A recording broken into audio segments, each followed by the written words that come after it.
দাজ্জাল সম্পর্কে আমরা অনেকেই জানি না। অনেকেই দাজ্জাল কি আমরা চিনি না। দাজ্জাল দুনিয়াতে আসবে হচ্ছে মূলত মানুষের ঈমানকে ধ্বংস করার জন্য, মানুষকে কাফের বানিয়ে জাহান্নামে নিয়ে যাওয়ার জন্য।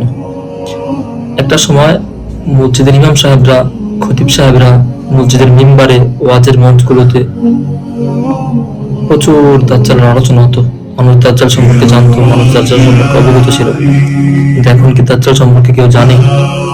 এখন কি দাজ্জাল সম্পর্কে কথা বলতে বা আলোচনা করতে শোনা যায়? শোনা যায় না।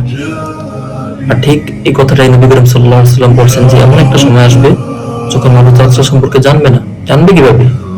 এইভাবে তো ধীরে ধীরে আলোচনা না করতে করতে মানুষ দাজ্জালকে ভুলে যাবে, দাজ্জালের কথা আর মনে থাকবে না বা জানবে না। ঠিক ওই সময় দাজ্জাল দুনিয়াতে চলে আসবে।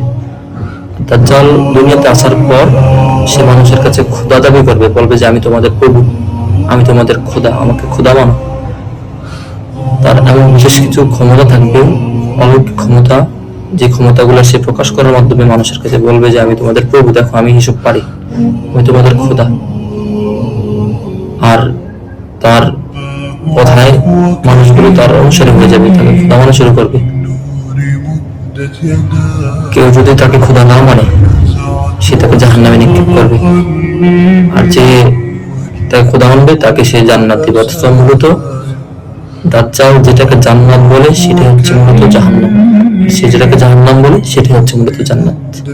আর ঠিক ওই মুহূর্তে যদি আমি আর আপনি, আল্লাহ তাআলা যদি জীবিত রাখেন, তখন আমি আর আপনি যদি দাজ্জালকে চিনতে পারি, দাজ্জালকে মিথ্যা বলে আখ্যায়িত করতে পারি, তাহলে বিষয়টা কেমন হয়?